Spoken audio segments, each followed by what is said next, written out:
نحمده ونصلي على رسوله الكريم اما بعد فقد قال الله تبارك وتعالى كما ورد في سورة النجم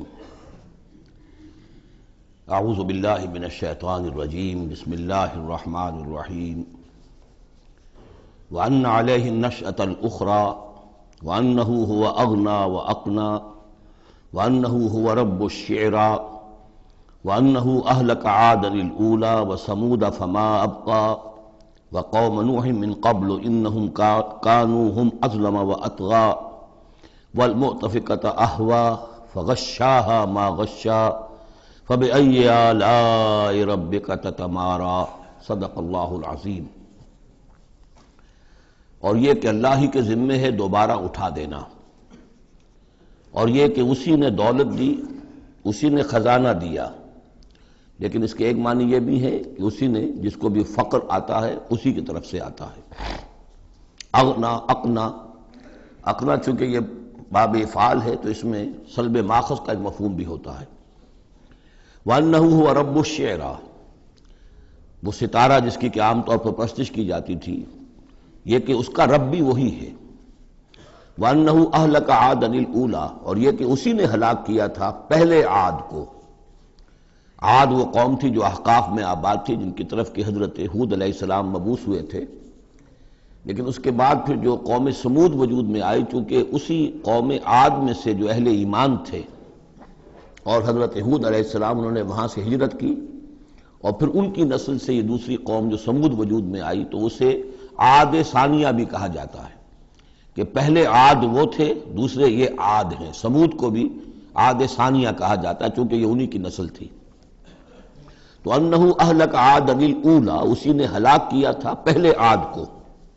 وثمود فابقیٰ، اور عاد ثانیہ یعنی سمود کو بھی تو پھر کسی کو باقی نہ چھوڑا۔ وقوم نوح من قبل، اور ہلاک کیا تھا اس نے نوح کی قوم کو اس سے پہلے۔ انہم کانوا ہم اظلم واطغیٰ، یقیناً وہ تو ان سے بھی بڑھ کر ظالم اور ان سے بھی بڑھ کر سرکش تھے۔ والمؤتفکۃ اہویٰ، اور وہ بستی کہ جسے اس نے پلٹ دیا تھا، الٹی ہوئی بستی کو اس نے پٹخ دیا، اس سے مراد ہے سدوم اور عمورہ کی بستیاں۔ فغشاها ما غشا، اور پھر اس کو ڈھانپ لیا جس چیز نے کہ ڈھانپ لیا۔ جب اس کے اوپر ایک دفعہ تو وہ زلزلہ آیا اور تلپٹ کر دیا، اور پھر اس پر کنکروں کی بارش ہوئی تھی۔ فغشاها ما غشا، تو وہ کنکروں کی بارش نے پھر ان کو ڈھانپ دیا۔ فبأي آلاء ربك تتمارى، تو تم اپنے رب کی کون کون سی قدرتوں کے بارے میں تم اسے جھٹلاؤ گے یا ان کے بارے میں شک کرو گے۔ ھذا نذیر من النذر الاولیٰ، ھذا یہ یعنی محمد صلی اللہ علیہ وسلم یہ بھی ایک خبردار کرنے والے ہیں، جیسے کہ اور بہت سے خبردار کرنے والے پہلے آ چکے ہیں۔ من النذر الاولیٰ، پہلے کے، نذیر کی جمع نذر۔ ازفت الازفہ، آ چکی ہے قریب وہ آنے والی۔ لیس لہا من دون اللہ کاشفہ، اور نہیں ہے کوئی اس کو کھول دینے والا اللہ کے سوا۔ اس کے یہ بھی معنی ہے کہ جیسے کشتی کا لنگر کہیں ہو تو لنگر کھول کر لنگر اٹھا کے پھر کشتی کو روانہ کیا جاتا ہے، تو ایسے ہی وہ قیامت ابھی لنگر انداز ہے، لیکن اس کو روانہ کرنا، اسے چلانا اللہ ہی کا کام ہے جب وہ چاہے گا۔ اور یہ بھی ہے کہ اس کا علم جو ہے کہ کھول کر دکھا دیا جائے کہ وہ کب آئے گی، یہ بھی صرف اللہ کے پاس ہے، اس کے سوا کوئی نہیں ہے کہ جو بتا سکے کب آئے گی۔ افمن ھذا الحدیث تعجبون، تو کیا تم کو اس بات سے تعجب ہو رہا ہے؟ ھذا الحدیث، اس قرآن ہی کے بارے میں کہا جا رہا ہے۔ وتضحکون ولا تبکون، اور تم ہنستے ہو اور روتے نہیں ہو۔ وانتم صامدون، اور تم خوش فیلیاں کر رہے ہو، خوش گپیوں میں لگے ہوئے ہو۔ فاسجدوا للہ واعبدوا، بس سجدہ کرو اللہ کے لیے اور اسی کی بندگی کرو، اسی کی پرستش کرو۔ سجدہ کر لیجیے۔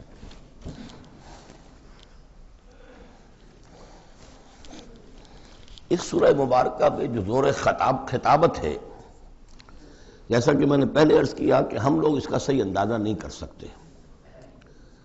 یہ جو عربوں کا ایک ذوق تھا، بڑے بڑے خطیب ان کے ہاں ہوتے تھے۔ خود حضور نے فرمایا ہے کہ ان من الشعر لحکمۃ وان من البیان لسحرا، بہت سے شعر ایسے ہوتے ہیں کہ جو حکمت پر مبنی ہوتے ہیں، حکمت کے خزانے۔ اور بہت سے بیان، بہت سے خطبے، بہت سی تقاریر ایسی ہوتی ہیں کہ جن میں جادو کا اثر ہوتا ہے۔ تو اس خطبے کے اندر جو خطابت کا جوش ہے، جیسا کہ میں نے عرض کیا، اب ظاہر بات ہے کہ وہ عرب اور خاص طور پر جو کہ پوری فصاحت اور بلاغت سے واقف ہوں وہ سمجھتے ہیں۔ لہذا اس کے بارے میں جو رائے آتی ہے وہ یہ ہے کہ آپ نے جس مجمع میں کھڑے ہو کر یہ سورت سنائی تو پورا کا پورا مجمع جو ہے دب بخود رہا، اور وہ ساکت و صامت ہو کر اس کو سنتے رہے۔ وہ کافر بھی تھے، اہل ایمان بھی تھے، بڑے بڑے دشمن بھی تھے حضور کے، لیکن یہ کہ اس کا ایسا زور تھا، اتنا اثر تھا، اتنی تاثیر تھی کہ دم بخود رہے۔ اور آخر میں جب حضور نے یہ آیت پڑھی تو سب کے سب سجدے میں گر گئے۔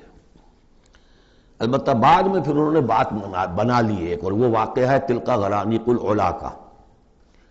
جب ان سے کہا گیا تم بھی سجدے میں گر پڑے محمد صلی اللہ علیہ وسلم کا یہ کلام سن کر یا قرآن ان کی زبان سے سن کر، تو انہوں نے کہا کہ ہم نے تو سنا تھا کہ اسی میں انہوں نے یہ بھی فرمایا تھا جہاں ذکر آیا ہے افرأیتم اللات والعزی ومناۃ الثالثۃ الاخری، تو وہاں محمد نے یہ بھی کہا تھا تلک الغرانیق العلا وان شفاعتہن لترتجی، یہ بڑی اونچی دیویاں ہیں، بڑی اونچے مقام والی دیویاں ہیں یہ لات اور منات اور عزیٰ، اور یہ کہ ان کی شفاعت کی توقع ہے، شفاعت کریں گی۔ تو ہم نے چونکہ یہ آیت بھی سنی تھی، یہ بھی سنا تھا ان کے زمان سے، لہذا ہم نے سمجھا کہ بس اب جھگڑا ختم ہو گیا، اور محمد نے بھی ہماری دیویوں کو کسی درجے میں مان لیا، جھگڑا تو یہی تھا، لہذا ہم بھی ان کے ساتھ سجدے میں گر گئے۔ لیکن یہ گویا کہ ان کی سخن سازی تھی، یا یہ کہ بعض علماء کی یہ تعویل ہے کہ ہو سکتا ہے کسی شیطان نے جب کہ حضور پڑھ رہے تھے تو یہ الفاظ پڑھ دیے ہوں آواز ملا کر اور انہوں نے سنے ہوں، واللہ عالم۔ لیکن میرے نزدیک یہ اصل میں اس صورت کی تاثیر تھی، اس کی اتنی ہیبت تھی اس میں کہ اس کے نتیجے میں جب آخر میں یہ حکم آیا سجدہ کرو اللہ کو اور بندگی کرو اسی کی، تو وہ سب کے سب گویا کہ بے اختیار جسے ہم کہتے ہیں فَأُلْقِيَ السَّحَرَةُ سَاجِدِينَ، جیسے القیہ کا لفظ آیا ہے کہ وہ جادوگر جو تھے حضرت موسیٰ علیہ السلام کا جو مقابلہ کرنے آئے تھے، فعل مجہول ہے، گرا دیے گئے جادوگر سجدے میں، جیسے کسی نے ان کو پکڑ کر اور الٹا کر دیا اور سجدے میں گرا دیا، یعنی بے اختیار کرنا انسان کا۔ تو ایسا ہی معاملہ اس سورت کے سننے پر بھی ہوا ہے، واللہ عالم۔ سورۃ القمر، بسم اللہ الرحمن الرحیم، اقتربت الساعۃ وانشق القمر۔ قیامت قریب آ چکی ہے، اور جیسا کہ میں عرض کر چکا ہوں کہ قیامت کی نشانیوں میں سے سب سے قطعی اور یقینی نشانی حضور کی بعثت ہے۔ انما بعثت انا والساعۃ کہاتین، میں اور قیامت ایسے ہیں، میرے ساتھ جڑی ہوئی قیامت آ رہی ہے، اب کوئی فصل نہیں ہے زیادہ۔ اور آپ کو معلوم ہے اللہ کا ایک دن 1000 برس کا ہے، تو ابھی تو 1.5 دن بھی نہیں ہوا نبی اکرم صلی اللہ علیہ وسلم کے انتقال کو، اللہ کے حساب سے 1.5 دن نہیں ہوا۔ بہرحال قیامت قریب آ چکی ہے، اس سے آگے چل کر ہم دیکھیں گے ایک صورت میں یہ آیت بھی آئی ہے، انہم یرونہ بعیدا ونراہ قریبا، یہ اسے دیکھ رہے ہیں بہت دور اور ہمیں وہ سامنے نظر آ رہی ہے۔ ہمارے علم میں ہے کہ وہ تو قیامت جو ہے وہ کھڑے ہوئے اسرافیل اور سور کو منہ پہ انہوں نے لگا رکھا ہے، بس ذرا سا اشارہ ہمارا ہے کہ اس کے بعد وہ سور میں پھونک مار دیں گے۔ اقتربت الساعۃ وانشق القمر، اور چاند پھٹ گیا، شق ہو گیا، 2 ٹکڑوں میں منقسم ہو گیا۔ یہ ایک خرق عادت بات، میں اسے معجزہ نہیں کہہ رہا، اس لیے کہ میں نے معجزے کی جو بات ہے وہ پہلے بیان کی ہے۔ ہر رسول کا معجزہ وہ ہوتا ہے کہ جو دعوے کے ساتھ پیش کیا جائے، اور پھر خاص طور پر جبکہ مطالبہ کیا جا رہا ہو۔ اس قسم کا کوئی معجزہ محمد الرسول اللہ صلی اللہ علیہ وسلم کا سوائے قرآن کے نہیں ہے۔ خرق عادت بے شمار ہے، اولیاء اللہ کی کرامات ہوتی ہیں تو محمد الرسول اللہ صلی اللہ علیہ وسلم کی کرامات جو ہیں وہ تو 1000 گنا ہوں گی۔ اسی قسم کا ایک واقعہ یہ ہے کہ آپ منا میں تشریف فرما تھے، اور بھی لوگ تھے، ان میں سے کسی نے کہا کہ کوئی نشانی ہو، آپ نے کہا آسمان کی طرف دیکھو، انگلی کی اور وہ چاند سب نے دیکھا کہ 2 ٹکڑے ہو کر ذرا سا ہٹ کر ایک دوسرے سے دور ہو کر پھر آ کر جڑ گئے۔ وانشق القمر، اب اس پر بعض لوگوں نے تو اس اعتبار سے اعتراض کیا جس اعتبار سے ہر خرق عادت کی تعویل کرنے کی کوشش کی ہے، سر سید احمد خان مرحوم اور ان کے مکتبہ فکر کے جو لوگ ہیں۔ لیکن بعض حضرات نے اس اعتبار سے بھی کہ تاریخی طور پر اس کا کوئی ثبوت نہیں ہے، لیکن یہ کہ یہ معلوم ہوتا ہے، ایک تو یہ کہ اس کا جواب یہ ہے کہ ظاہر بات ہے کسی جگہ پر دنیا میں اس وقت رات تھی، کسی وقت دن تھا، اس میں چاند کو دیکھنے کا سوال ہی نہیں۔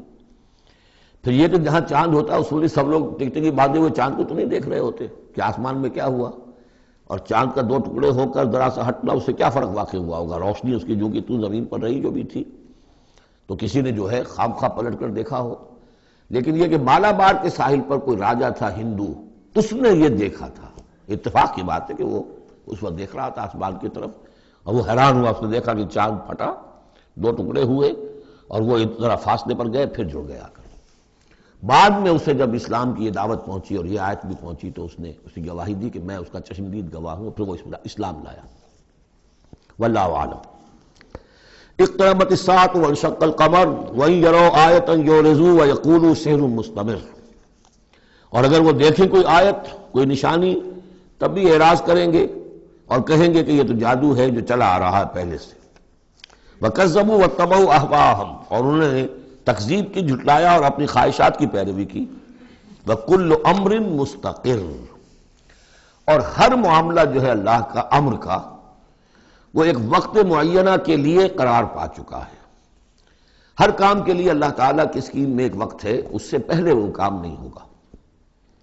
لیکن یہ کہ انسان کا کام یہ کہ اپنا فرض ادا کرتا رہے، وہ کام کب ہونا یہ اللہ کا کام ہے، اللہ کے ذمہ ہے۔ ہمیں اقامت دین کی جد و جہد کرنی ہے، اس لیے کہ ہمارا وہ فرض عین ہے، ہمیں تو وہ جد و جہد کرنی ہے، ہماری نجات کا دار و مدار اس پر ہے۔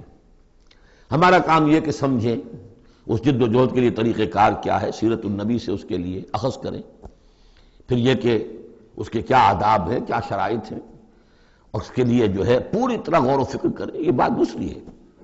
پھر نظر ثانی بھی کرتے رہیں، کیونکہ اب کوئی معصوم تو ہے نہیں کہ جس کے پاس وقتاً فوقتاً جو ہے وہی آ رہی ہو اور ہدایت مل رہی ہو۔ اجتہاد ہی ہے، اجتہاد میں خطا بھی ہو جاتی ہے، بڑے سے بڑے آدمی سے ہو سکتی ہے، لیکن یہ سب کچھ اپنی جگہ پر، فرض اپنی جگہ ہے، جد و جہد کرو۔ باقی ہو سکتا ہے تمہاری زندگی میں نہ آئے، کوئی پرواہ نہیں، تمہیں اپنا فرض ادا کرنا ہے، تم سرخرو ہو جاؤ اللہ کے ہاں کہ اللہ میں نے زندگی اسی کام میں لگا دی، بس تم کامیاب ہو جاؤ گے۔ باقی کب اللہ کو یہ کرنا یہ اللہ جانتا ہے۔ اس حوالے سے اصل میں جو لوگ ذرا ان چیزوں میں عجلت کے شکار ہو جاتے ہیں، پھر وہ یہ ہے کہ اگر دیکھتے ہیں کہ یہ تو کام نہیں ہو رہا، سیدھے طریقے سے نہیں ہو رہا، تو الٹے سیدھے طریقے، ٹیڑھی انگلیوں سے گھی نکالو اگر سیدھے سے نہیں نکل رہا، بائی ہک اور بائی کرک، دائیں بائیں سے کسی طریقے سے، پھر وہ غلطیاں ہوتی ہیں، پھر وہ تحریکیں جو ہے غلط راستوں پہ پڑ جاتی ہیں۔ اصل غلطی یہی ہوتی ہے کہ یہ نہ سمجھا جائے کہ اس کو کر گزرنا میرا فرض ہے، نہیں نہیں نہیں، اس کو کرنے کی جد و جہد میں تن من دھن لگا دینا میرا فرض ہے، کر گزرنا یہ اللہ کے ذمہ ہے، وہ کب چاہے گا کہ یہ ہو اسی وقت ہوگا۔ وَلَقَدْ جَاءَهُم مِّنَ الْأَنبَاءِ مَا فِيهِ مُزْدَجَرٌ، ان کے پاس وہ خبریں آ چکی ہیں، انباء الرسل، جس میں ڈانٹ ہے، ان کے لیے تہدید ہے، اگر ان خبروں کو وہ سنیں اور سمجھیں تو ان کے لیے بھی اس میں سبق ہے۔ حکمتٌ بالغۃ، جہاں وہ ڈانٹ اور ڈپٹ ہے اس کے اندر، وہیں پر حکمت بھی ہے پوری، اور بالغہ پوری حکمت۔ فما تغنی النذر، لیکن یہ کہ یہ جو بھی آئے خبردار کرنے والے، ان سے ان کو کوئی فائدہ نہیں پہنچا۔ فتول عنہم، وہی ہر صورت میں آپ دیکھ رہے ہیں، اے نبی ذرا آپ درگزر کیجئے، آپ ذرا توجہ ہٹا لیجئے۔ فتول عنہم، تو آپ ذرا ان سے آپ اپنا رخ پھیر لیجئے۔ یوم ید الداعی الی شیء نکر، جب وہ دن آئے گا جس دن کہ ایک پکارنے والا پکارے گا ایک بڑی ناگوار چیز کی طرف، جب سور پھونکا جائے گا اور یہ نکلیں گے اپنے قبروں سے۔ خش عن ابصارہم، ان کی نگاہیں زمین میں گڑی ہوئی ہوں گی۔ یخرجون من الاجداث کانہم جراد منتشر، یہ اپنی قبروں سے ایسے نکل کر آئیں گے جیسے کہ ٹنڈی دل پھیلا ہوا۔ ظاہر بات ہے ایک ایک جگہ پر معلوم کتنے کتنے لوگ جو ہیں وہ دفن ہیں۔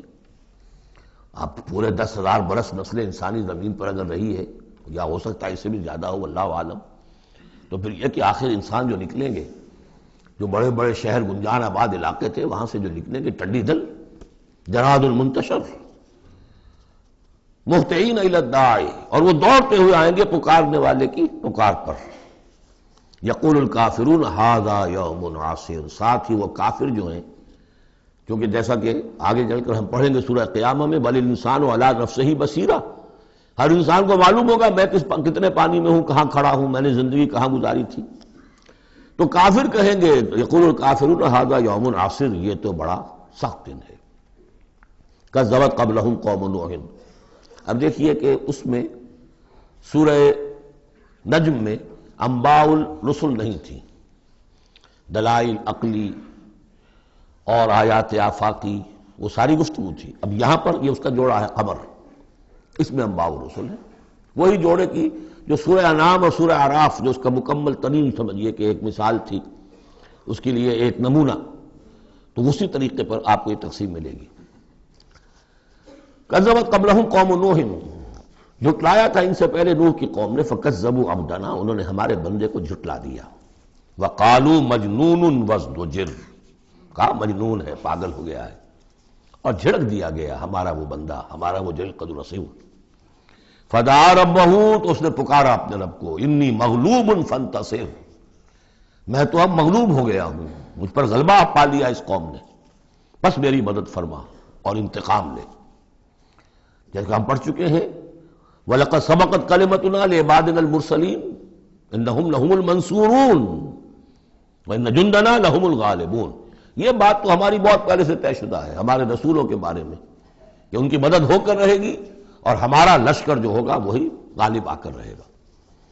تو جب انہوں نے دعا کی، دہائی دی، انی مغلوب فانتصر ففتحنا ابواب السماء بماء منہمر، تو ہم نے کھول دیے آسمان کے دروازے اس پانی کے ساتھ جو پھر چھاجوں برستا رہا مسلسل۔ وفجرنا الارض عیونا، اور ہم نے زمین کو بھی پھاڑ دیا، جگہ جگہ سے چشمے اس میں سے نکال دیے۔ آسمان سے پانی برس رہا ہے، زمین کے چشمے جو ہے ابل پڑے ہیں، ہمالیہ کے چشمے ابلنے لگے، تو گویا کہ اس زمین پہ سے بھی چشمے جو ہے پھوٹ گئے۔ فجرنا الارض عیونا فالتقى الماء، پانی مل گیا، آسمان سے برسنے والا پانی اور زمین کے چشموں میں سے نکلنے والا پانی دونوں نے مل کر، فالتقى الماء على امر قد قدر، ایک ایسی بات کے لیے کہ جو طے ہو چکی تھی، جس کا اللہ کی طرف سے فیصلہ ہو چکا تھا، یعنی پوری قوم کے غرق ہونے کی بات۔ وحملناه على ذات الواح ودسر، اور ہم نے اسے سوار کرا دیا اس چیز میں کہ جو بنی ہوئی تھی لکڑی کے تختوں اور کیلوں سے، یعنی کشتی، تجری بأعیننا، اور وہ کشتی چل رہی تھی ہماری نگاہوں میں، ہم دیکھ رہے تھے ہمارے سامنے۔ جزاء لمن کان کفر، اور یہ بدلہ تھا اس کا، اس کے لیے کہ جس کی ناقدری کی گئی تھی، ہم نے اسے بچایا اور اس کے ساتھ اس کے صاحب ایمان ساتھیوں کو بچایا۔ وَلَقَدْ تَرَكْنَاهَا، اور ہم نے اسے چھوڑ دیا ہے، آیتاً، ایک نشانی کے طور پر، فَهَلْ مِن مُدَّكِرٍ، تو ہے کوئی کہ جو اس سے نصیحت اخذ کرے۔ جیسا کہ میں نے عرض کیا، یہ کشتی بھی جیسے شداد کی جنت جو ہے اب دنیا میں معلوم ہو گئی ہے کہ وہ نیچے ریت کے اندر دبی ہوئی موجود ہے، اور جیسے یہ حضرت لوط جہاں بھیجے گئے تھے ان شہروں کے بھی کھنڈرات اب معلوم ہو گیا ہے کہ سمندر کی تہ میں موجود ہیں، اسی طرح سمجھ لیجئے کہ وہ کشتی بھی ایک روز کھل کر سامنے آ جائے گی۔ فَكَيْفَ كَانَ عَذَابِي وَنُذُرِ، تو کیسا ہوا میرا عذاب اور میرا خبردار کرنا، کھڑکھڑا دینا اور ڈرا دینا۔ وَلَقَدْ يَسَّرْنَا الْقُرْآنَ لِلذِّكْرِ فَهَلْ مِن مُدَّكِرٍ، یہ ہے وہ چیلنجنگ انداز قرآن کا، ہم نے تو قرآن کو آسان کر دیا ہے نصیحت اخذ کرنے کے لیے، سبق حاصل کرنے کے لیے، رہنمائی حاصل کرنے کے لیے، تو فَهَلْ مِن مُدَّكِرٍ، تو ہے کوئی جو اس سے سبق حاصل کرے۔ جو لوگ اس صورت کو آج پڑھ رہے ہیں، اور یہ 4 دفعہ یہ آنی ہے، یہ آیت، یہ ترجیحی آیت ہے، دوہرا کر آ رہی ہے یہاں پر، یہ آپ میں سے ہر ایک کے لیے اللہ تعالیٰ کی طرف سے ایک اتمام حجت ہے کہ آپ اگر اب بھی کمر نہیں کستے، عربی سیکھنے کے لیے وقت نہیں نکالتے، قرآن کو سمجھنے کا اگر عزم مصمم نہیں کرتے، تو گویا کہ اللہ تعالیٰ کی طرف سے جو پرسش ہے اور جو پوچھا جائے گا وہ اور سخت ہو جائے گی۔ اور کسی کو تو بتایا نہیں گیا، لوگوں کو معلوم نہیں، لوگوں کو تو صرف ثواب بتائے گئے، ليلۃ القدر میں ایک نفل پڑھو گے اتنے 1000 نفلوں کا ثواب ہو جائے گا، وہ بیچارے نفل پڑھتے جا رہے ہیں، انہیں کیا پتا قرآن میں کیا ہے، قرآن نے کیا کہا ہے۔ تو فرمایا وَلَقَدْ يَسَّرْنَا الْقُرْآنَ لِلذِّكْرِ، تم یہ نہیں کہہ سکو گے اللہ بہت مشکل کتاب تھی، یہ نہیں، بہت آسان کتاب ہے۔ باقی رہ گئی ایک زبان، تو عربی زبان کو مردہ زبان تو نہیں ہے، عبرانی زبان کو یہودیوں نے زندہ کر دیا، مر چکی تھی بالکل. سنسکرت کو ہندوؤں نے زندہ کر دیا جو مر چکی تھی بالکل. لیکن یہ عربی زبان، یہ تو بڑی زندہ زبان ہے. کتنا بڑا علاقہ ہے دنیا میں کہ جس کے بولنے والے یہ ہیں. آج کوئی انٹرنیشنل فورم ایسا نہیں ہے جس میں عربی زبان میں ترجمہ ساتھ نہ ہوتا ہو. یہ تو دنیا کی مانی ہوئی چوٹی کی زبانوں میں سے ہے. اردو کا ترجمہ نہیں ہے، حالانکہ بڑی تعداد میں لوگ ہیں اردو بولنے والے بھی، لیکن یو این او میں یا کہیں اور اس طرح کے اداروں میں اردو کا ترجمہ نہیں ہے. لیکن جن زبانوں میں وہاں سائملٹینیس ترجمے ہوتے ہیں ان میں عربی زبان شامل ہے. تو لیونگ لینگویج ہے، زندہ زبان ہے، سیکھنے میں کیا دقت ہے. وَلَقَدْ يَسَّرْنَا الْقُرْآنَ لِلذِّكْرِ فَهَلْ مِن مُدَّكِرٍ كَذَّبَتْ عَادٌ فَكَيْفَ كَانَ عَذَابِي وَنُذُرِ. جھٹلایا تھا قوم عاد نے بھی، تو کیسا رہا میرا عذاب اور میرا خبردار کرنا. اِنَّا أَرْسَلْنَا عَلَيْهِمْ رِيحًا صَرْصَرًا. ہم نے ان پر مسلط کر دی، بھیج دی ان پر ایک تند ہوا. فی یوم نحس مستمر، ایک منحوس دن میں، نحوست والے دن میں. اور پھر وہ ہوا چلتی چلی گئی. تنزع الناس، وہ اکھاڑتی تھی لوگوں کو. جیسے آپ کسی درخت کے تنے کو اکھاڑتے ہیں تو اس طرح وہ ہوا لوگوں کو اکھاڑتی تھی. کأنہم اعجاز نخل منقعر، گویا کہ وہ تنے ہیں یا جڑیں ہیں کھجور کی اکھڑی ہوئی یا کھوکھلی. تو اس طریقے سے وہ، اور چونکہ بڑے طویل القامت لوگ تھے تو وہ پھر جب گرے ہیں مر کر پٹک پٹک کر، جب کہ ہوا نے ان کو پٹکا ہے اور مرے ہیں، تو جو پڑے ہوئے تو معلوم ہوتا تھا کہ کھجوروں کے تنے پڑے ہوئے. فَكَيْفَ كَانَ عَذَابِي وَنُذُرِ. تو کیسا رہا میرا عذاب اور میرا خبردار کرنا. وَلَقَدْ يَسَّرْنَا الْقُرْآنَ لِلذِّكْرِ فَهَلْ مِن مُدَّكِرٍ. پھر دوہرا دیا گیا، پھر کان کھول کر سن لیجیے. ہم نے تو اس قرآن کو آسان کر دیا ہے سبق حاصل کرنے کے لیے، نصیحت اخذ کرنے کے لیے. تو ہے کوئی کہ جو اس سے سبق حاصل کرے، رہنمائی اخذ کرے. کذبت ثمود بالنذر، اسی طرح قوم ثمود نے بھی جھٹلایا خبردار کرنے والوں کو. فقالوا ابشرا منا واحدا نتبعہ، کیا ہمارے اندر ہی سے ایک شخص، ہم اس کی پیروی کریں، اس کی پیروی کریں گے ہم. یہ کون ہے؟ صالح، ہمارا ایک فرد ہے، ہماری قوم کا ہے. بشرا منا واحدا، ہمارا ہی ایک بشر، ہم ہی میں سے. نتبعہ، ہم اس کے پیچھے چلیں گے، اس کا کہنا مانیں گے، اس کی پیروی کریں گے، اس کی اطاعت کریں گے. انا اذا لفی ضلال وسعور، پھر تو ہم گویا کہ اپنے ہاتھوں اپنے آپ کو ڈال دیں گے گمراہی کے اندر بھی اور آگ کے اندر بھی. شعیر کی جمع ہے یہ سعور. یعنی یہ ہمیں خبر دے رہا ہے کہ آخرت میں اگر تم نے مجھے نہ مانا تو جہنم میں جھونکے جاؤ گے. ان کو مان کر ان کے پیچھے چلے تو گویا کہ ہم نے آپ کو یہی، اپنے آپ کو یہی جہنم میں جھونک دیا. القی الذکر علیہ من بیننا، کیا ذکر انہی پر القاء کیا گیا ہمارے مابین؟ کوئی اور نہیں ملا تھا بڑا چودھری ہمارا؟ بل ہوا کذاب نشر، نہیں نہیں، یہ جھوٹا ہے اور شیخی خورا ہے، خام خواہ جو ہے بڑائی مار رہا ہے کہ مجھ پر وہی آئی ہے. سیعلمون غدا من الکذاب الاشر، بتا دیا گیا کہ کل ہی تمہیں معلوم ہو جائے گا، عنقریب معلوم ہو جائے گا کون جھوٹا ہے کون شیخی خورا ہے، صالح یا تم. انا مرسل الناقۃ فتنۃ لہم، ہم بھیج دیتے ہیں یہ اونٹنی کا جو معجزہ انہوں نے طلب کیا تھا، یہ ان کے لیے فتنہ ہے، ان کے لیے آزمائش ہے. فارتقبہم واصطبر، تو سب اب ان کا انتظار کیجئے. اے صالح، ان سے گفتگو ہو رہی، واصطبر، اور ذرا صبر کیجئے، چند دن کی مہلت. وَنَبِّئْهُمْ أَنَّ الْمَاءَ قِسْمَةٌ بَيْنَهُمْ، انہیں خبردار کر دیجئے، بتا دیجئے انہیں کہ پانی جو ہے ان کے مابین اب تقسیم ہو جائے گا. یعنی ایک دن وہ اللہ کی اونٹنی ناقۃ اللہ جو اللہ نے پیدا کی خاص طور پر معجزانہ طریقے پر، وہ پانی پیے گی، اور دوسرے دن ان کے تمام جو مال مویشی ہے وہ آ کر پانی پیئیں گے. ہوتا یہ تھا کہ جب وہ آتی تھی تو اس کی ہیبت سے تمام جانور بھاگ جاتے تھے. تو پھر معاملہ ہوا کیا کیا جائے. تو طے کیا گیا کہ اب باری مقرر کر دی جائے، ایک دن وہ آئے گی اور سارے چشمے کا پانی پی جاتی تھی، اور دوسرے دن پھر یہ کہ وہ اپنے مویشی لاتے تھے اور پلاتے تھے. ان الماء قسمۃ بینہم کل شرب محتضر، ہر باری پر پہنچا جائے گا. فنادوا صاحبہم، تو انہوں نے پکارا اپنے ایک صاحب کو، اپنے ایک جو زیادہ ان میں سخت تھا. فتعاطا، اس کی دہائی دی کہ یہ کرو بھائی کوئی علاج اس کا، اس اونٹنی کا. فتعاطا، پھر اس نے ہاتھ چلایا، فعقر، اور اونٹنی کو قتل کر دیا، اس کے کونچے کاٹ دی. فکیف کان عذابی ونذر، پھر کیسا رہا ہمارا عذاب اور ہمارا کھڑکھڑانا اور خبردار کر دینا. انا ارسلنا علیہم صیحۃ واحدۃ، ہم نے ان پر بس ایک چنگھاڑ بھیجی، فکانوا کحشیم المحتضر، تو پھر وہ ایسے ہو گئے جیسے کہ باڑ لگانے والا جب کانٹوں سے باڑ لگا لیتا ہے اپنے کھیت کے گرد، اور اگر کوئی بڑا سا گلہ جو ہے وہ جانوروں کا اس کو رونتا ہوا چلا جاتا ہے تو وہ بالکل چورا چورا ہو کر پڑی ہوتی ہے، ایسے چورا ہو کر پڑے رہ گئے۔ وَلَقَدْ يَسَّرْنَا الْقُرْآنَ لِلذِّكْرِ فَهَلْ مِن مُدَّكِرٍ، پھر سوچو، پھر غور کرو۔ کذبت قوم لوط بالنذر، لوط کی قوم نے بھی خبردار کرنے والوں کو جھٹلایا۔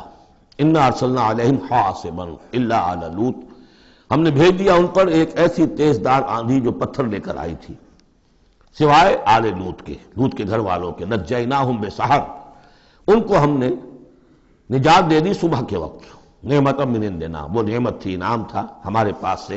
کذالک نجزی من شکر، اسی طرح ہم بدلہ دیتے ہیں اس کو کہ جو شکر کرتا ہے ہمارا۔ وَلَقَدْ أَنذَرَهُمْ بَطْشَتَنَا فَتَمَارَوْا بِالنُّذُرِ، اور اس نے یعنی حضرت لوط نے انہیں خبردار کر دیا تھا ہماری پکڑ سے کہ پکڑ آئے گی اگر باز نہیں آتے ہو، لیکن انہوں نے شک کیا ان تمام چیزوں کو کہ جن کے بارے میں انہیں خبردار کیا گیا تھا۔ وَلَقَدْ رَاوَدُوهُ عَنْ ضَيْفِهِ، اور وہ تو چاہتے تھے کسی طریقے سے حاصل کر لیں ان کے مہمان کو، یعنی وہ جو خوبصورت لڑکوں کی شکل میں فرشتے آئے تھے مہمان۔ فَطَمَسْنَا أَعْيُنَهُمْ، ہم نے ان کی آنکھوں کو مٹا دیا۔ بائبل میں یہ آتا ہے کہ ایک فرشتے نے ذرا اپنا ہاتھ اس طرح پھیلایا اور جتنے وہ لوگ تھے پورا کا پورا سب کی آنکھیں اندھی ہو گئی، نگاہیں ختم ہو گئی۔ اب دیکھیے قرآن نے بھی وہی بات کہی ہے، فَطَمَسْنَا أَعْيُنَهُمْ، ان کی آنکھوں کو ہم نے مٹا دیا۔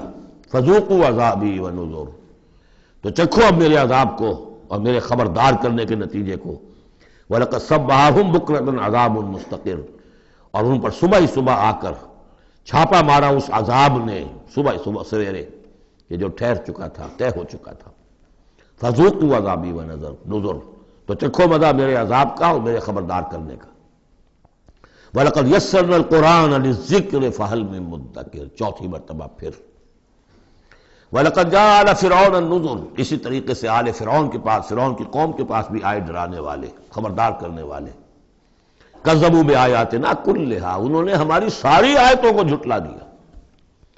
9 آیتیں، 9 آیات بینات، یہ سورہ بنی اسرائیل کے آخری رکوع میں آ چکا ہے۔ وَلَقَدْ آتَيْنَا مُوسَىٰ 9 آیات بینات، 2 آیتیں، 2 نشانیاں، 2 معجزے تو ابتداء لے کر گئے، یعنی عصا کا سانپ بن جانا اور ہاتھ کا چمکدار ہونا سفید۔ اس کے بعد جو ہے مختلف قسم کے جو ان پر عذاب آئے ہیں وہ 7 اور نشانیاں ہیں جو اللہ نے دکھائیں۔ کذبوا بآیاتنا کلھا، انہوں نے ہماری ساری آیات کو جھٹلا دیا۔ فأخذناہم اخذ عزیز مقتدر، پھر ہم نے انہیں پکڑا، اور پکڑ بھی کیسی، ایک زبردست اور مقتدر پکڑنے والے کی پکڑ۔ وہ پکڑ جو ہے وہ ایسی کمزور پکڑ نہیں تھی جس سے کوئی نکل بھاگے، جس سے کہیں بچنے کا کوئی امکان ہو۔ عزیز مقتدر، جیسے کوئی زبردست قدرت رکھنے والا جیسے پکڑتا ہے ایسے پکڑا۔ اب یہاں یہ ساری گفتگو کر کے اب روح سخن ہے حضور صلی اللہ علیہ وسلم اور جو کفار مکہ ہیں۔ اکفارکم خیر من اولئکم، بھلا اے قریش تم سوچو کیا تمہارے کفار جو ہیں، جو تم میں سے جو لوگ جو کفر کر رہے ہیں، وہ بہتر ہیں ان کافروں سے؟ اگر ان پر اللہ کا عذاب آیا تھا تو تم پر کیوں نہیں آ جائے گا؟ اکفارکم خیر من اولئکم ام لکم براۃ فی الزبر، یا تمہارے لیے اللہ تعالیٰ کی طرف سے کوئی فارغ خطی ہے، کوئی ایشورنس ہے کسی سابقہ کتابوں میں کہ تم پر عذاب نہیں آئے گا؟ اگر ان پر عذاب آیا، ان کو اللہ نے ہلاک کر دیا، ان کو برباد کر دیا، تو کون سی رکاوٹ ہے، کیوں نہیں تم پر آئے گا؟ ام یقولون نحن جمیع منتصر، کیا ان کا خیال ہے کہ ہماری بڑی جمعیت ہے، ہم طاقتور ہیں اور ہم بدلہ لینے پر قادر ہیں؟ سیہزم الجمع ویولون الدبر، ان قریب ان کی جمعیت شکست کھا جائے گی۔ آخر غزوہ بدر میں کیا ہوا؟ وَيُوَلُّونَ الدُّبُرَ، اور وہ پیٹھ دکھائیں گے اور بھاگیں گے۔ تو روایت سیرت میں جو آتا ہے واقعہ کہ حضور نے جو طویل دعا کی اور طویل سجدہ کیا بدر سے ایک شب پہلے، طویل ترین دعا آپ نے کی، طویل ترین سجدہ کیا، اس میں جو دعا کی اس میں یہاں تک الفاظ آئے کہ اللہ اگر یہ سب ہلاک ہو گئے جو میری 15 برس کی کمائی ہے جو میں نے لا کر میدان میں ڈال دی، پھر قیامت تک تیری بندگی کرنے والا کوئی نہیں ہوگا۔ کیوں؟ کہ میں تیرا آخری رسول ہوں، میرے بعد کوئی نبی نہیں، کوئی رسول نہیں، میری 15 برس کی کمائی یہ ہے جو میں نے لا کے یہاں ڈال دی۔ تو اس کے بعد پھر حضرت ابوبکر نے بھی کہا، وہ پہرے پر کھڑے ہوئے تھے کہ بس حسبک حسبک، حضور بس کیجئے بس کیجئے، لیکن عین اسی وقت پھر یہ آپ نے سر اٹھایا تو کہا، یہی آیت پڑھتے ہوئے آپ کی زبان مبارک پر یہ آیت جاری تھی اس وقت، سَيُهْزَمُ الْجَمْعُ وَيُوَلُّونَ الدُّبُرَ، یہ جمعیت جو ہے 1000 کی یہ شکست کھا جائے گی اور یہ سب پیٹھ دکھا کر بھاگیں گے۔ بَلِ السَّاعَةُ مَوْعِدُهُمْ وَالسَّاعَةُ أَدْهَىٰ وَأَمَرُّ، بلکہ یہ تو چھوٹے موٹے عذاب ہیں جو دنیا میں آئیں گے، شکست ہو جائے گی اور کچھ مارے جائیں گے 70 ان کے، یا کچھ اور ہو جائے گا، یا ذلت ہو جائے گی، رسوائی ہو جائے گی۔ سن 9 ہجری میں اعلان عام کر دیا جائے گا قتل عام کا، اور پھر یہ جو ہے پھر یہ ایمان لائیں گے یا عرب چھوڑ کے بھاگ جانے پر مجبور ہو جائیں گے۔ لیکن یہ چھوٹی چیزیں ہیں۔ بَلِ السَّاعَةُ مَوْعِدُهُمْ، اصل جو ان کے وعدے کا وقت ہے وہ ہے قیامت، وَالسَّاعَةُ أَدْهَىٰ وَأَمَرُّ، اور وہ قیامت جو ہے وہ بہت بڑی آفت بھی ہے اور بہت کڑوی بھی ہے۔ مرن کہتے ہیں کڑوے کو، اور امر سب سے زیادہ کڑوی۔ ان المجرمین فی ضلال وسعور، یقیناً یہ مجرم جو ہے یہ بھٹکے ہوئے بھی ہے اور یہ آگ کے مختلف طبقات کے اندر ہوں گے۔ یوم یسحبون فی النار علی وجوہہم، جس دن کے یہ گھسیٹے جائیں گے آگ میں ان کے چہروں کے بل۔ ذوقوا مس سقر، کہا جائے گا ذرا اس آگ کے مس ہونے کا مزہ چکھو۔ انا کل شیء خلقناہ بقدر، یقیناً تمام چیزیں جو ہم نے پیدا کی ہیں ایک اندازے کے مطابق پیدا کی ہیں۔ وما امرنا الا واحدۃ کلمح بالبصر، اور ہمارا جو امر ہے اس کی شان تو یہ ہے کہ بس جیسے نگاہ کا لپک جانا، وہی بات کن فیکون، ہمارے امر کا معاملہ تو یہ ہے۔ وَلَقَدْ أَهْلَكْنَا أَشْيَاعَكُمْ فَهَلْ مِن مُدَّكِرٍ، اور دیکھو اے قریش، ہم نے تمہاری اس جزیرہ نما عرب میں بسنے والی بہت سی قوموں کو ہلاک کیا۔ فَهَلْ مِن مُدَّكِرٍ، تو کوئی ہے اس سے سبق حاصل کرنے والا؟ یعنی ایک قرآن ہے جو تمہارے لیے تذکر کا سورس ہے، ایک وہ تاریخ ہے، آیات تاریخیہ، ایام اللہ، ان سے تم سبق حاصل کر سکتے ہو۔ ایک آیات آفاقی و انفسی ہیں، ان سے سبق حاصل کر سکتے ہو۔ وَكُلُّ شَيْءٍ فَعَلُوهُ فِي الزُّبُرِ، اور وہ تمام کام جو یہ کر رہے ہیں یہ صحیفوں میں لکھے جا رہے ہیں، ریکارڈ ہو رہے ہیں۔ وَكُلُّ صَغِيرٍ وَكَبِيرٍ مُسْتَطَرٌ، اور ہر چھوٹی چیز بھی بڑی چیز بھی لکھی جا رہی ہے۔ یہی بات ہم نے وہاں پڑھی تھی سورہ کہف میں، وَوُضِعَ الْكِتَابُ فَتَرَى الْمُجْرِمِينَ مُشْفِقِينَ مِمَّا فِيهِ وَيَقُولُونَ يَا وَيْلَتَنَا مَا لِهَذَا الْكِتَابِ لَا يُغَادِرُ صَغِيرَةً وَلَا كَبِيرَةً إِلَّا أَحْصَاهَا وَوَجَدُوا مَا عَمِلُوا حَاضِرًا، اس وقت وہ کافر چیخ اٹھیں گے کہ یہ کیسی کتاب ہے، کیسا اعمال نامہ ہے، کیسا ریکارڈ ہے کہ اس نے کسی چھوٹی سی چھوٹی مائنوٹس ڈیٹیلز کو بھی omit نہیں کیا ہے، بڑی چیزیں بھی ہیں چھوٹی بھی ہیں۔ تو یہاں بھی فرمایا کل صغیر و کبیر مستطر، ان المتقین فی جنات و نہر، یقیناً ہمارے خدا ترس بندے، ڈرنے والے بندے، آخرت کے خیال سے لرزاں و ترساں رہنے والے بندے، ہمارے احکام کی پابندی کرنے والے بندے، دنیا کی زندگی میں پھونک پھونک کر قدم رکھنے والے بندے، وہ ہوں گے باغات میں اور نہروں میں، چشموں میں۔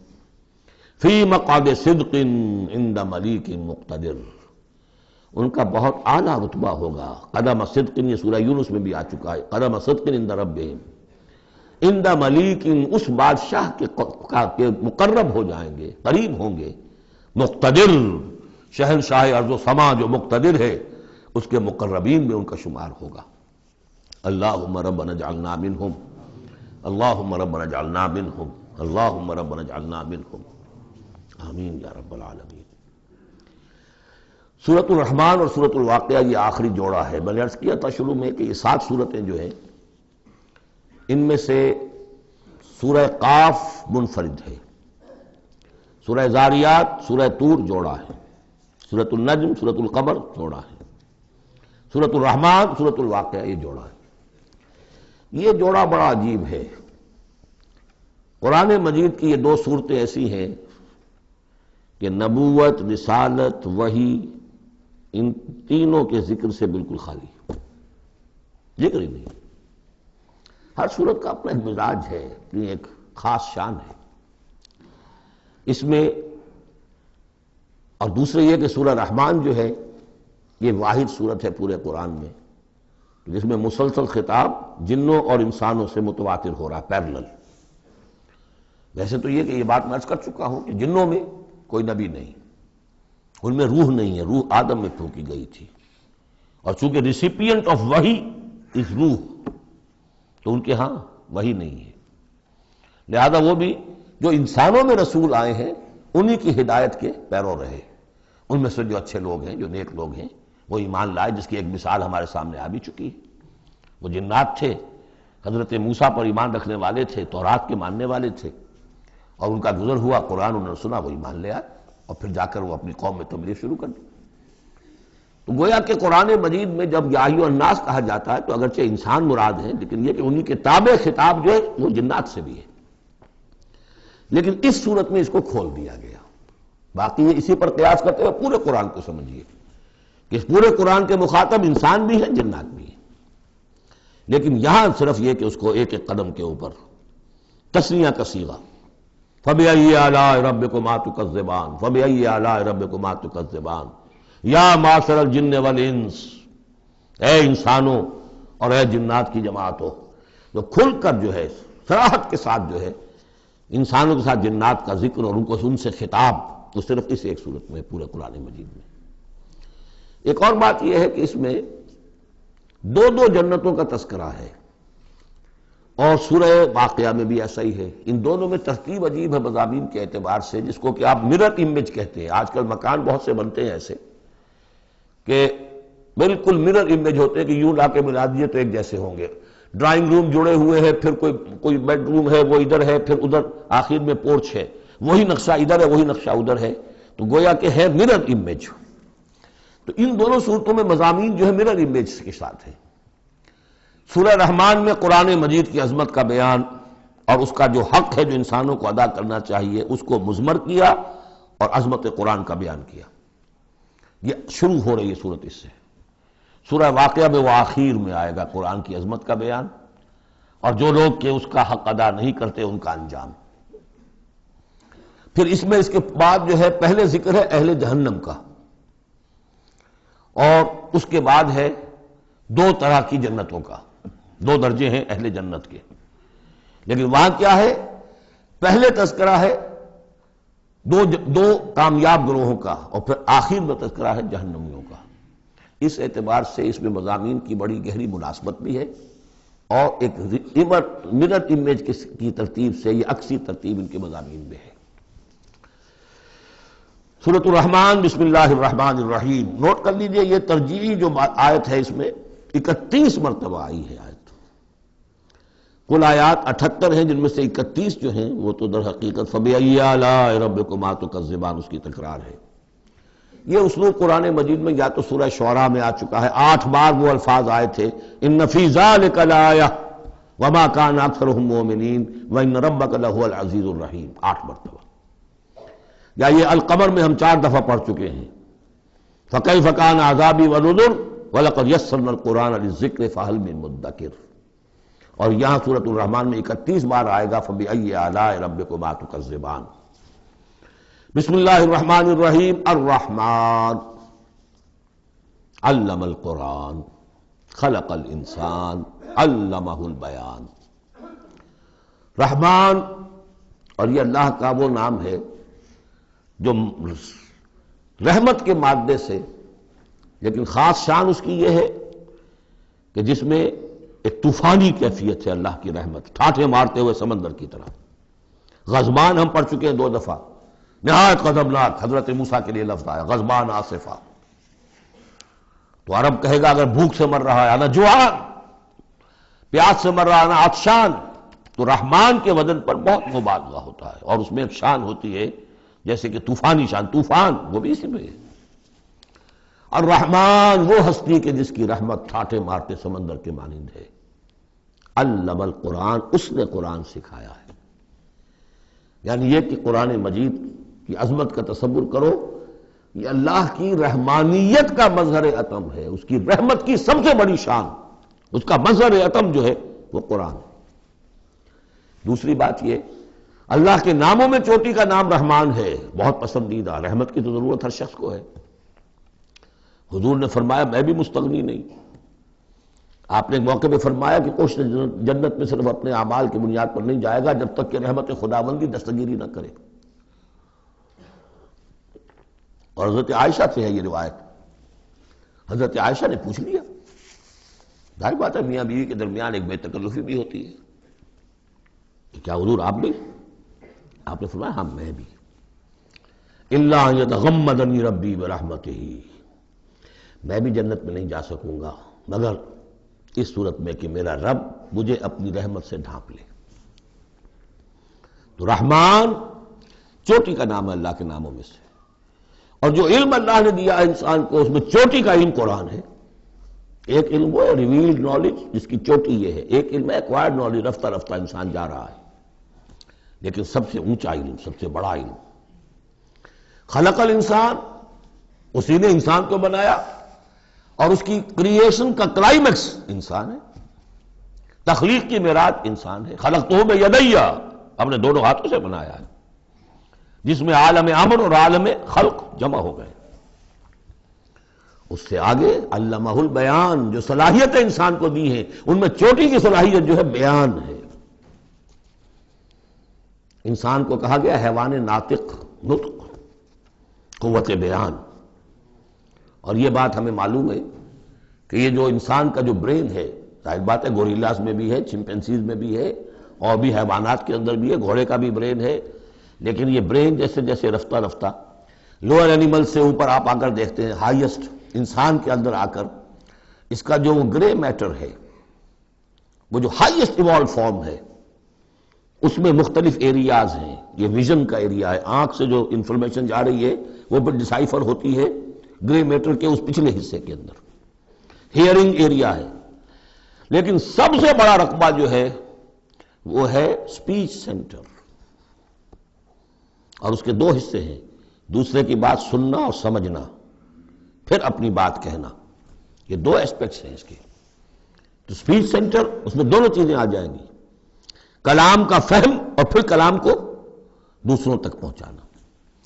تو علمہ البیان، اللہ نے صلاحیتیں تو اور بھی دی انسانوں کو بہت سی، آنکھ بھی دی، کان بھی دیا، لیکن یہ آنکھ اور کان تو حیوانات میں بھی ہے، بلکہ بعض حیوانات کی بصارت ہم سے کہیں زیادہ آگے ہے۔ بعض حیوانات وہ ہیں کہ جنہیں روشنی کی بھی ضرورت نہیں دیکھنے کے لیے، بغیر اندھیرے میں بھی دیکھتے، ہم تو اندھیرے میں نہیں دیکھ سکتے۔ اس طرح کان، گھوڑے کا کان جو ہے اس کے کان کھڑے ہو جاتے ہیں اینٹنا کی طرح سے، اگر کہیں سے آہٹ ہو، جب یہ آپ نے گھوڑ سوار نے کچھ نہیں دیکھا، کھلا سنا ہے، لیکن ذرا سی آہٹ کہیں کی گھوڑے نے سن لی۔ اس حوالے سے باقی چیزیں جو ہیں ان میں تو یہ کہ علیحدہ علیحدہ گنا جائے گا تو صلاحیتیں واقعی شاید انسان سے بہتر بھی دوسرے حیوانات میں ہیں۔ سونگھنے کی صلاحیت کتے میں جتنی ہے ہمارے پاس تو 1/100 بھی نہیں ہے۔ حیوانات میں سونگھنے کا ایریا جو ہے وہ بہت بڑا ہوتا ہے برین کے اندر، وہ سونگ کر چیزوں کو اندازہ کرتے ہیں کھانے کی ہے کہ نہیں ہے۔ لیکن انسان کے ہاں آ کر ہائیسٹ لیول آف برین میں یہ سپیچ سینٹر ہے۔ اب یہ جو 4 آیتوں سے 3 جملے بنے، الرحمن آیت 1 ہو گئی لیکن جملہ تو نہیں بنا، الرحمن مبتدا ہے، علم القرآن خبر ہے، جملہ اب بنا، تو جملے 3 ہوئے، الرحمن علم القرآن خلق الانسان علمہ البیان۔ اس کو جو ریشو پروپورشن کا قاعدہ ہوتا تھا نسبت و تناسب کا حساب میں، ارتھمیٹک میں 3 ویلیوز دی گئی ہیں، چوتھی تلاش کرو۔ چوتھی ویلیو اس میں کیا ہے جو مضمر ہے، چھپی ہوئی ہے؟ انسان کو جو بہترین صلاحیت اللہ نے دی ہے قوت بیان، اس کا مصرف بھی ہونا چاہیے بہترین۔ اس کا بہترین مصرف یہ ہے کہ قرآن سمجھو اور سمجھاؤ، قرآن پڑھو اور پڑھاؤ۔ جیسے کہاوت ہے کہ توپ اس لیے نہیں بنتی کہ اس سے مکھیاں ماری جائیں، اسی طرح اتنی بڑی صلاحیت جو تمہیں اللہ نے دی ہے، اسی صلاحیت کو وکلاء استعمال کرتے ہیں جو اچھا آرگو کر سکے، اس کی فیس بڑھتی چلی جاتی۔ ڈیماگوگ کوئی لیڈر ہے، بڑی اچھی تقریر کر سکتا ہے، وہ مرنے مارنے پر جو ہے مجمع کو آمادہ کر دے گا، لوگوں کو آمادہ کر دے گا، وہ اپنی گردنیں کٹوا دیں گے، لیڈر بن جائے گا۔ تو یہ صلاحیت جو ہے اس لیے نہیں ہے کہ تو دنیا میں لیڈریاں اپنی بناؤ اس کے ذریعے سے، اس کا مصرف کیا ہے؟ قرآن سمجھو اور سمجھاؤ۔ یہ ہے بیان، اللہ کا بیان۔ اس بیان کو سمجھنا، پہلے تو اسپیچ سینٹر کا وہ حصہ جو ہے اس کو سمجھے، اور پھر اسپیچ سینٹر کا جو دوسرا جو حصہ ہے وہ اس کو بیان کرے۔ چنانچہ اس کو کھول کر بیان کر دیا محمد رسول اللہ صلی اللہ علیہ وسلم نے۔ حدیث ہے آپ کی جس کے راوی ہیں عثمان ابن عفان۔ دیکھیے نام کے اندر بھی وہ قافیہ مل رہا ہے، الرحمن علم القرآن خلق الانسان علمہ البیان عن عثمان ابن عفان۔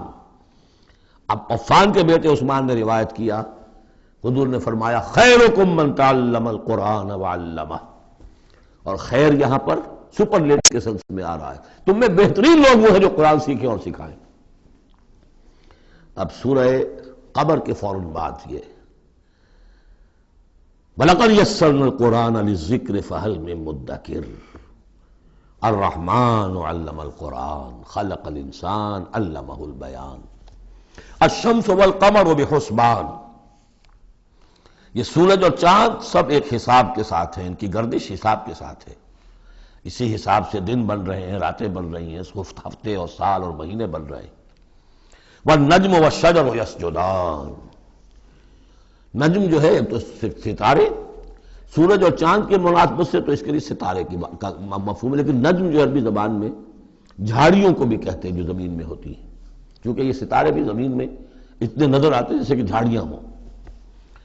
والنجم والشجر یسجدان، شجر کے حوالے سے اگر ترجمہ کرتے ہیں تو وہ جھاڑیاں، یہ بھی سجدہ کرتے ہیں، اللہ کے سامنے سر بسجود ہوتے ہیں، ان کے سائے جیسا کہ کئی دفعہ آ چکا ہے۔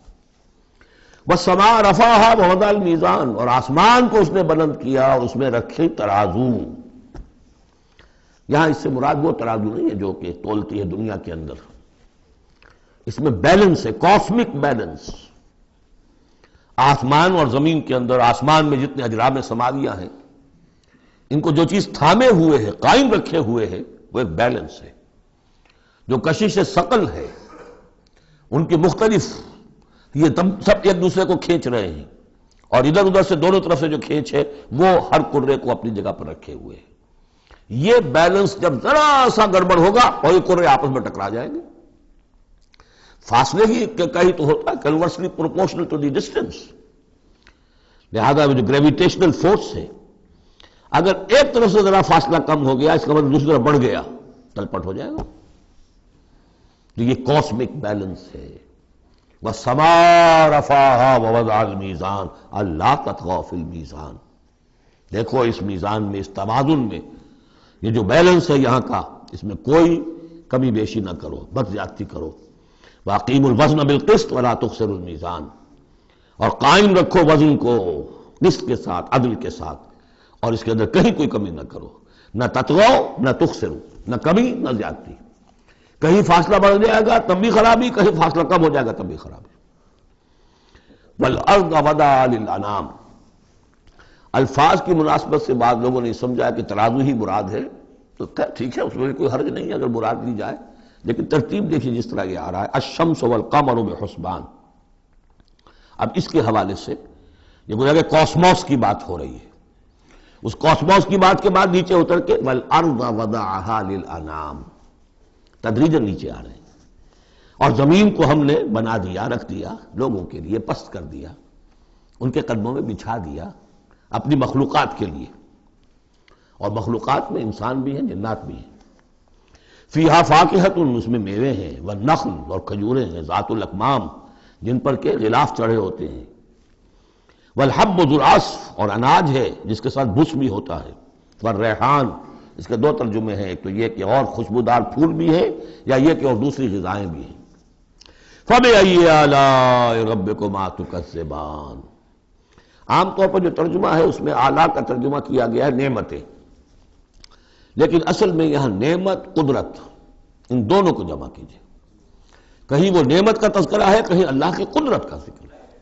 اس کی قدرت کی نشانیاں ہیں۔ فَبِأَيِّ آلَاءِ رَبِّكُمَا تُكَذِّبَانِ، تو تم اپنے رب کی کون کون سی نعمتوں اور قدرتوں کا انکار کرو گے۔ تکذبان صیغہ ہے تثنیہ کا، دونوں سے خطاب ہو رہا ہے، انسانوں سے اور جنوں سے، اور یہ بات آگے چل کر واضح ہو جائے گی۔ خلق الانسان من صلصال کالفخار، ہم نے بنایا انسان کو اس صلصال سے، اس سوکھی ہوئی خشک مٹی سے، وہ گارا سنا ہوا گورا، صلصال من حمإ مسنون، اور جب وہ اتنا سوکھ گیا کہ کھنکنے لگا، کالفخار جیسے ٹھیکرا ہوتا ہے، اسے بنایا۔ وَخَلَقَ الْجَانَّ مِن مَارِجٍ مِّن نَار، اور جنات کو ہم نے بنایا آگ کی لپٹ سے، جس کو کہ ہم اس سے پہلے پڑھ چکے ہیں سورہ ہجر میں، نار السموم، لو جیسی ہوتی ہے جس کے اندر کی آگ ہوتی ہے۔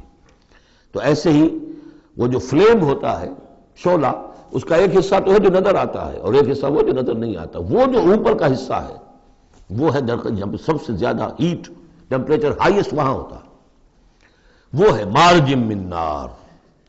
فَبِأَيِّ آلَاءِ رَبِّكُمَا تُكَذِّبَانِ، رب المشرقین و رب المغربین، وہ رب ہے مشرقوں کا بھی، دونوں مشرقوں کا اور دونوں مغربوں کا۔ یہ تسنیہ کی جو مناسبت سے یہاں پر مشرقین و مغربین کہا، کہیں مشارق والمغارب ہے، رب المشارق والمغارب، کہیں مشرق و مغرب ہے، اور یہ سب ٹھیک ہے، مشرق و مغرب واحد کی حیثیت سے بھی درست ہے۔ اور مشرقین اور مغربین، اس وقت کا جو مشرق ہے جہاں سورج نکل رہا ہے، اس کے مقابلے میں مغرب ہے جہاں وہ ڈوبے گا، لیکن وہی مغرب وہ مشرق ہے دوسرے ہمارا جو پیچھے جو حصہ گلوب کا اس کا مشرق ہے، اور جو ہمارا مشرق ہے وہ اس کا مغرب ہے، تو دو مشرق دو مغرب۔ پھر یہ کہ ہر نقطہ جو ہے زمین پر وہ مشرق بھی ہے مغرب بھی ہے، کسی نہ کسی وقت وہاں پر سورج جو ہے طلوع ہو رہا ہے، کبھی وہاں پر غروب ہو رہا ہے، تو مشارق والمغارب۔ لیکن یہاں پر تسنیہ کی مناسبت سے رب المشرقین و رب المغربین، دونوں مشرقوں کا رب مالک اور دونوں مغربوں کا۔ فَبِأَيِّ آلَاءِ رَبِّكُمَا تُكَذِّبَانِ، مَرَجَ الْبَحْرَيْنِ يَلْتَقِيَانِ، اس نے چلا دیے دو دریا جو آپس میں ملے ہوئے بھی ہیں، بینہما برزخ لا یبغیان، لیکن ان کے مابین ایک ایسا پردہ حائل ہے کہ وہ ایک دوسرے میں گھستے نہیں ہیں، داخل نہیں ہوتے، اپنی حد کے اندر رہتے ہیں۔ یہ ہیں گرم روئیں چلتی ہیں ٹھنڈے پانی کے سمندر میں، یا جیسے کہ کابل پر نظر آتا ہے دو دریا چل رہے ہیں، دریائے سندھ کا پانی علیحدہ نظر آ رہا ہے اور دریائے کابل کا علیحدہ نظر آ رہا ہے، اور یہ اٹک پر نظر آتا ہے، اور کافی دور تک پھر یہ علیحدہ علیحدہ چلتے نظر آتے ہیں۔ فَبِأَيِّ آلَاءِ رَبِّكُمَا تُكَذِّبَانِ يَخْرُجُ مِنْهُمَا اللُّؤْلُؤُ وَالْمَرْجَانُ، اور ان دونوں سے نکلتے ہیں موتی بھی اور مونگے بھی۔ فَبِأَيِّ آلَاءِ رَبِّكُمَا تُكَذِّبَانِ وَلَهُ الْجَوَارِ الْمُنشَآتُ فِي الْبَحْرِ كَالْأَعْلَامِ، اور اس کے لیے ہی ہے، اللہ ہی کی ملکیت ہے وہ پہاڑ جیسے جہاز، جوار المنشآت جو اونچے کھڑے رہتے ہیں اور سمندر میں ایسے ہوتے ہیں جیسے پہاڑ۔ پچھلے زمانے میں بھی تو اگرچہ بادبانی ہوتے تھے، جب بادبان کھل جاتے تھے تو بڑی اونچی اونچی جو ہے بادبان ہوتے تھے ان کے، پہاڑ کی طرح، پہاڑیاں چھوٹی چھوٹی، اور آج جو کچھ چلتے ہیں بڑے بڑے جہاز، ان کو تو دیکھیں تو واقعی وہ پہاڑ ہوتے ہیں سمندر میں۔ فَبِأَيِّ آلَاءِ رَبِّكُمَا تُكَذِّبَانِ كُلُّ مَنْ عَلَيْهَا فَانٍ، اب یہ جو یہاں آئی ہیں اب تک آیات، اللہ کی صنائی، اللہ کی قدرت نوٹ کریں گے جب ہم سورہ واقعہ پڑھیں گے۔ پہلے آیا ذکر قرآن، اس کی عظمت، اور اس کا جو ایک مضمر ہے چیز کہ انسان کو اس قرآن کی عظمت اور فضیلت کو سمجھ کر، اگر اللہ نے وہ جو شعر علامہ اقبال کا، اگر یک قطرہ خون داری اگر مشتے پرے داری، بیا با من تو آ موزم طریق شاہ بازی را، اگر تمہارے جسم میں کوئی قطرہ خون ہے اور کوئی مٹھی بھر پر بھی تمہیں دے رکھے ہیں، اے چڑیا اے بیا، آؤ کہ میں تمہیں شاہ بازی کے طریقے سکھاؤں۔ اسی طریقے سے اگر تمہیں بولنے کی صلاحیت دی ہے اللہ نے، تو اس کا مصرف کیا ہے؟ خیرکم من تعلم القرآن وعلمہ، سمجھنے کی صلاحیت دی ہے قرآن سمجھو، بیان کرنے کی صلاحیت دی ہے بیان کرو قرآن کو۔ پھر یہ کہ اللہ تعالیٰ کی تخلیقی قوت، اس کا تذکرہ ہوا، وہاں آپ دیکھیں گے یہ بالکل الٹی یہی ترتیب ہوگی، آخر میں قرآن مجید کی عظمت، اس سے پہلے اللہ کی تخلیقی عظمت، اللہ کے یہی جو آلہ ہے۔ اس کے بعد اب پہلے جہنم والوں کا تذکرہ یہاں ہو رہا ہے، وہاں بعد میں ہوگا۔ فرمایا کل من علیہا فان، جو بھی ہے اس زمین پر جو بھی مخلوقات ہیں سب فنا ہونے والی ہے۔ وَيَبْقَى وَجْهُ رَبِّكَ ذُو الْجَلَالِ وَالْإِكْرَامِ، باقی تو رہے گا صرف تیرے رب کا منہ، تیرے رب کا چہرہ، جو بہت بزرگی والا ہے اور بہت عظمت والا ہے۔ اب یہ کہ اللہ کا چہرہ ہم کیا اس کو نہیں سمجھ سکتے، آیات متشابہات میں سے ہوگا۔ جو اس کا مفہوم سمجھیں گے وہ یہ ہے اللہ کی ذات باقی، باقی سب چیز اللہ تعالیٰ کے سوا سب فانی، پوٹینشلی سب فانی ہے، اپنے طور پر سب کسی کا وجود جو ہے اپنے بل پر قائم نہیں ہے۔ اللہ جب تک قائم رکھے تو در حقیقت وہ خود اپنے بل پر قائم نہیں ہے، وہ تو اللہ تعالیٰ نے ان کو قائم رکھا ہوا ہے۔ کل من علیہا فان، اللہ باقی من کل فان، اللہ ہی باقی ہے، باقی تمام فانی ہے۔ وَيَبْقَى وَجْهُ رَبِّكَ ذُو الْجَلَالِ وَالْإِكْرَامِ فَبِأَيِّ آلَاءِ رَبِّكُمَا تُكَذِّبَانِ يَسْأَلُهُ مَنْ فِي السَّمَاوَاتِ وَالْأَرْضِ، جو بھی ہے آسمان اور زمین میں وہ سب اس کے در کے سوالی ہیں، اسی سے مانگ رہے ہیں۔ وجود بھی ملا ہے اسی سے، حیات کسی کے پاس ہے دی ہوئی ہے اسی کی، کوئی صلاحیت ہے تو دی ہوئی ہے اسی کی، کوئی ذہانت ہے تو دی ہوئی ہے اسی کی، روز کا رزق جو آ رہا ہے اسی کا عطا کردہ، ہر ایک سائل ہے۔ جو سورہ محمد میں ہم نے پڑھا کہ تم سب فقراء ہو واللہ هو الغنی وانتم الفقراء، تم سب کے سب محتاج ہو، تمہارا وجود مستعار، تمہاری حیات مستعار، تمہیں علم جو دیا اس نے دیا جتنا دیا۔ ولا یحیطون بشیء من علمہ الا بما شاء، تو تمہاری کیفیت یہ ہے۔ یسألہ من فی السماوات والارض، اسی سے مانگتا ہے جو بھی ہے آسمانوں میں اور زمین میں۔ کل یوم ہوا فی شان، وہ ہر دن ایک شغل میں ہے، اس کی ایک مصروفیت ہے۔ یا میرے نزدیک اشارہ ہے اسی بات کی طرف، یدبر الامر من السماء الى الارض ثم یعرج الیہ فی یوم کان مقدارہ الف سنۃ مما تعدون۔ تدبیر امر ہے، ایک دن کی تدبیر وہ کرتا ہے، کیا کچھ اگرچہ وہ ایک دن اس کا 1000 سال کا ہے، اس میں کیا کیا ہونا ہے، کس طرح سے ہونا ہے، پھر وہ احکام کی تنفیذ ہوتی ہے، پھر اس کی رپورٹ ہے اس کو واپس جاتی ہے۔ تو کل یوم ہوا فی شان، وہ کوئی ایک یوں سمجھیے کہ کوئی سٹیٹک کوئی حقیقت نہیں ہے، خود اس کی مصروفیات کل یوم ہوا فی شان، نئی شان کے ساتھ اس کا ظہور ہوتا ہے۔ کل یوم ہوا فی شان فبأی آلاء ربکما تکذبان